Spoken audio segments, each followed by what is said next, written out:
Hello everybody, it is Loni, and I want to tell you a little bit about me and a little bit about this magical farm called Milo and what you can do and see when you're here. So I have lived a life of searching for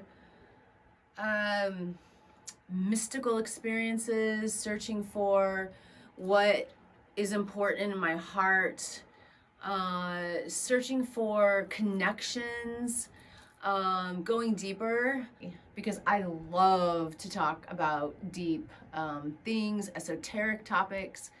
And then I got a minor in art, which is another thing. I love the creative flow of just like letting go and becoming what I'm doing and what I'm creating.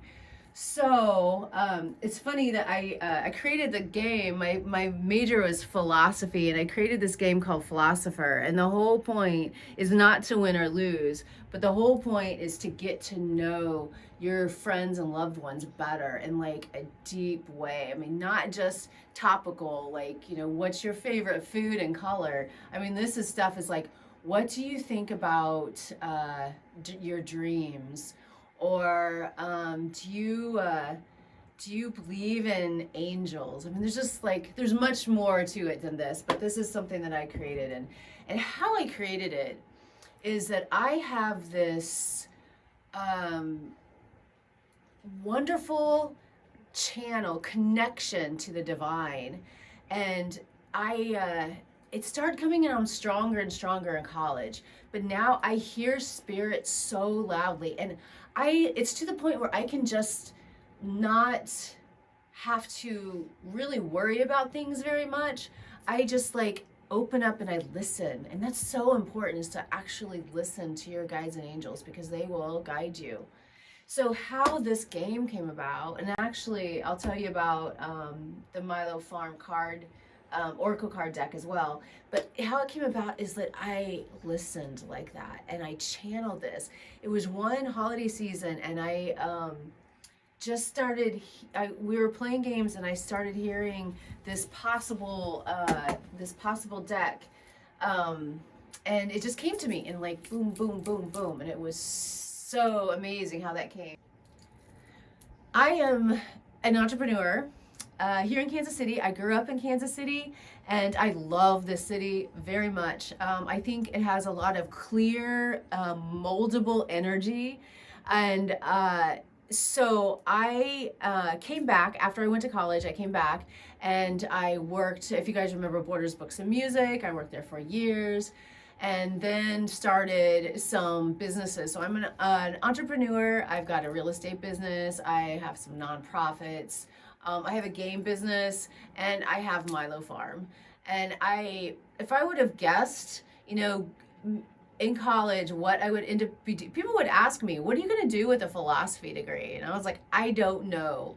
But even then, I knew that it didn't matter, that all I needed to do is like follow my heart. And I did follow my heart, and my heart led me to beautiful things like Milo Farm. Something that's really exciting is this Milo Farm Oracle deck that I created. I do read cards, I read tea leaves, I read crystal balls, I read the clouds, I read your eyes. I do love the messages that I get, and I like to share that. But when I was doing, this is my favorite deck, this is the Morgan Greer deck, and when I was reading the tarot cards, I decided that I really wanted to have an oracle deck based on my love, which is Milo Farm. So this deck has 52 cards. They are based on areas around Milo Farm, and they are also this is the Zen portal. They also have the numerology meeting on them. One thing that I have strong belief system in is the evolution of humanity. I believe we're ascending. I believe we're evolving. I believe that we are creating heaven on earth, and it's not going to happen overnight. But I'm trying to be the an in between, a guiding light for the connections between people and nature, and people and their spirit guides, and the energies that are between us and around us that are speaking to us. The wind, the elements can speak to you.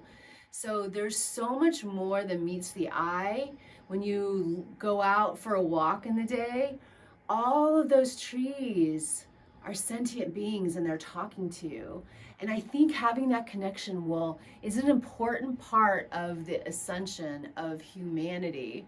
And I want to be deeply into that and play a big part in that. So Milo Farm is more than I expected it to be. I didn't dream of having a spiritual retreat center. I didn't dream of having a farm. I grew up in the suburbs. I was a mall rat, spent my time at the mall. I am blessed with being led to where I should be. And sometimes you just have to let go and let the universe guide you. So I was guided as a real estate investor, guided to purchase the land and make the land what it is. And it speaks to me. So like I am in this partnership with the land, and it told me, I mean, it was so magical to be here, and it told me it wanted to be shared. It told me where to go, and about the forest. So we have 5 ecosystems at Milo Farm. We have 3 portals. Let me break that down. So on the 50 acres, we're just right outside of Kansas City, so we're close to everything. But on the 50 acres, we have a cedar forest, we have a mixed wood forest, we have an oak grove, we have waterways, so we have creeks, we have a spring, we have ponds, and we have Freedom Field. Freedom Field is 22 acres of, I just let natural wild grasses and wildflowers grow, and we cut like a little trail through it, and there's camping out there, and it's like nothing you've ever imagined before. And I wanted to tell you what the Milo Farm stands for, what the MILO.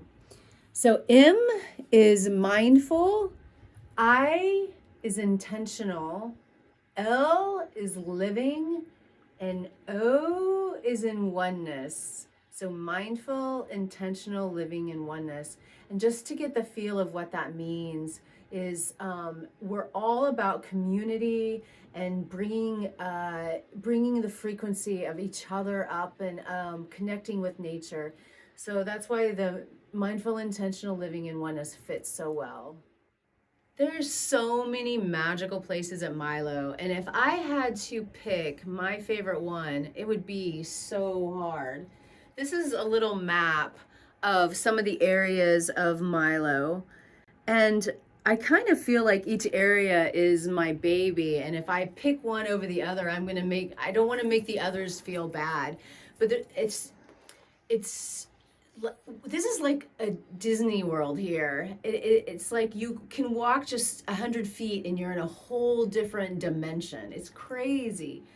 But my favorite place, this is so hard. My favorite place would have to be Freedom Field, because when I was asked to go on guided meditations, this has been for years. I've been meditating for years. But when somebody would take me on a guided meditation and they would say, go to your happy place. And, I'd have people say, oh, mine is on a beach, or mine's on a mountaintop, or mine is just laying on the couch. Mine was always in a field of wildflowers. And right after Freedom Field became part of Milo, one of the first times I was mowing it, I was like, had this epiphany. I just manifested my happy place.